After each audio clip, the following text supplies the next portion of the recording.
Hi friends, welcome to Yoga Bites. நாம இன்னைக்கு பருப்பு உருண்டை குழம்பு எப்படி செய்யறதுன்னு பார்க்கலாம் வாங்க.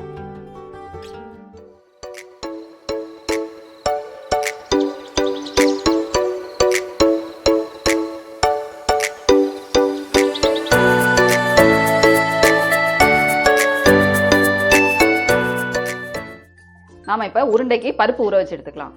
அதுக்கு ஒரு பவுல் எடுத்துக்கோங்க. 1 கப் துவரம் பருப்பு எடுத்துக்கோம். 1 கப் கடலைப்பருப்பு, 1/4 கப் பாசிப்பருப்பு.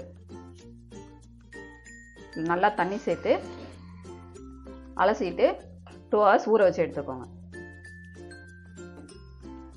நாம் இதை 2 மணி நேரம் நல்லா ஊற வச்சு எடுத்தாச்சு. இதை நல்லா கையை விட்டு பிசைஞ்சுக்கோங்க. பிசைஞ்சிட்டு இந்த தண்ணியை நம்ம வடித்து எடுத்துடலாம். நம்ம தண்ணியை நல்லா வடித்து எடுத்தாச்சு. இதில் 4 காஞ்ச மிளகா, 1 ஸ்பூன் சோம்பு, 4 பல் பூண்டு இதை போட்டு நல்லா நைஸாக அரைச்சி எடுத்துக்கலாம். தண்ணி எதுவும் ஊற்றாமல் அதில் இருக்க ஈரப்பதத்தை வச்சு நல்லா நைஸாக அரைச்சி எடுத்தாச்சு. இது கூட ஒரு மீடியம் சைஸ் வெங்காயம் நல்லா சாப் பண்ணி வச்சுருக்கோம். 1 கொத்து கருவேப்பிலை சாப் பண்ணி வச்சுருக்கோம். கொத்தமல்லி கொஞ்சோண்டு, உப்பு தேவையான அளவு. இது எல்லாத்தையும் நல்லா மிக்ஸ் பண்ணிக்கோங்க. இது கூட 1 ஸ்பூன் அரிசி மாவு சேர்த்துக்கலாம். அரிசி மாவு சேர்த்து நம்ம உருண்டை பிடிக்கல, உருண்டை உடையாமல் வரும். இப்போ இது எல்லாத்தையும் நல்லா கலந்தாச்சு. இதை நம்ம உருண்டை பிடிச்சி எடுத்துக்கலாம்.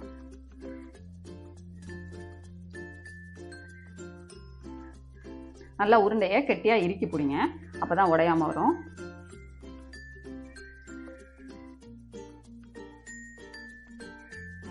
இந்த மாதிரி உருண்டையை பிடிச்சி எடுத்துக்கோங்க.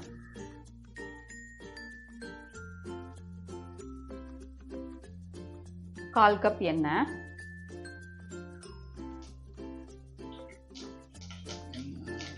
கடுகு போட்டாச்சு. இப்போ 1/4 ஸ்பூன் வெந்தயம், 1 கொத்து கருவேப்பிலை,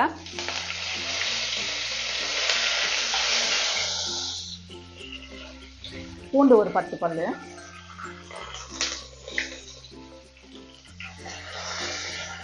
இப்போ இதை எல்லாத்தையும் நல்லா வதக்கி விடுங்க. 1.5 வெங்காயம் நல்லா சின்னதாக கட் பண்ணி வச்சுருக்கோம், அதையும் சேர்த்துக்கோங்க.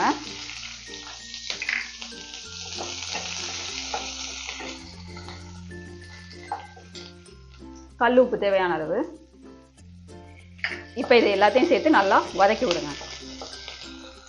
வெங்காயம் நல்லா வதங்கிடுச்சு. இப்போ இதில் 1.5 தக்காளி நல்லா கட் பண்ணி வச்சுருக்கது சேர்த்துக்கலாம். தக்காளி நல்லா வதங்கிடுச்சு. நம்ம இப்போ இதில் மசாலா சேர்த்துடலாம். மஞ்சத்தூள் ஒரு 1/2 ஸ்பூன், மிளகாத்தூள் 2 ஸ்பூன், மல்லித்தூள் 3 ஸ்பூன். இதை எல்லாத்தையும் எண்ணெயிலே நல்லா கிளறி விடுங்க. எண்ணெயிலே கொஞ்சம் நேரம் நல்லா வதங்கட்டும். இதில் ஃபஸ்ட்டு 1 கப் தண்ணி ஊற்றி நல்லா கொதிக்க விடுங்க. ஒரு 2 நிமிஷம் நல்லா கொதிக்க விடுங்க. 2 நிமிஷம் நல்லா கொதிச்சிருச்சு. இப்போ இதில் ஒரு எலுமிச்சை சைஸ் புளியை நல்லா கரைச்சி வச்சுருக்கேன், அதையும் ஊற்றிக்கோங்க. இன்னொரு கப் தண்ணியை இதில் சேர்த்துக்கோங்க.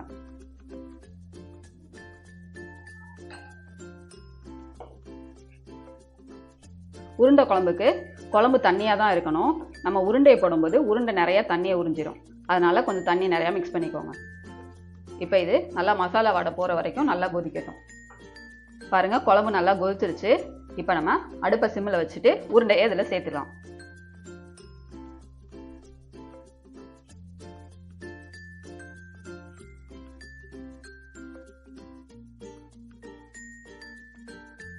உருண்டையை போட்ட உடனே நம்ம குழம்பு கிண்டக்கூடாது. கொஞ்சம் நேரம் அது வேகட்டும், அதுக்கப்புறமா குழம்பு கிண்டலாம். இப்போ நம்ம ஒரு லிட்டு போட்டு மூடி வச்சிடலாம்.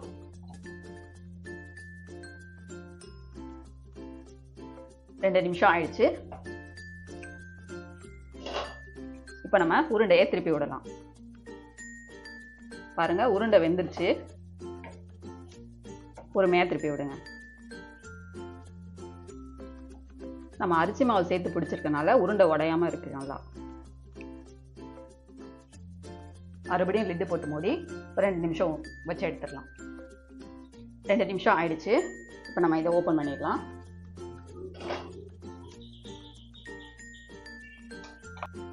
இதில் நான் ஒரு 1/2 ஸ்பூன் தேங்காய் ஊற்றிருக்கேன். தேங்காய் ஊற்றினீங்கன்னா ரிச் டேஸ்ட் கிடைக்கும், அதனால் ஊற்றிருக்கேன். நீங்கள் தேங்காய் ஊற்றாமையும் வைக்கலாம். தேங்காய் பேஸ்ட் ஊற்றி ரொம்ப நேரம் கொதிக்க விட வேணாம், ஒரு 2 நிமிஷம் கொதிச்சா போதும். கொதிச்சோடனே அடுப்பு ஆஃப் பண்ணிடலாம். பாருங்கள், குழம்பு நல்லா கொதிச்சிருச்சு. பருப்பு உருண்டை குழம்பு ரெடி ஆயிடுச்சு.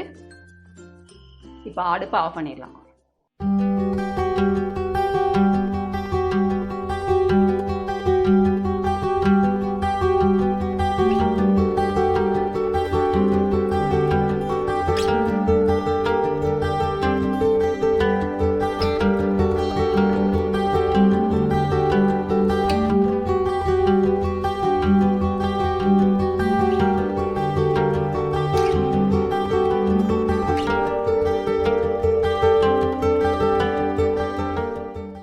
Thank you for watching this video. இந்த வீடியோ உங்களுக்கு பிடிச்சிருக்கும்னு நினைக்கிறேன். பிடிச்சிருந்ததுன்னா லைக் பண்ணுங்கள், ஷேர் பண்ணுங்கள், சப்ஸ்கிரைப் பண்ணுங்கள்.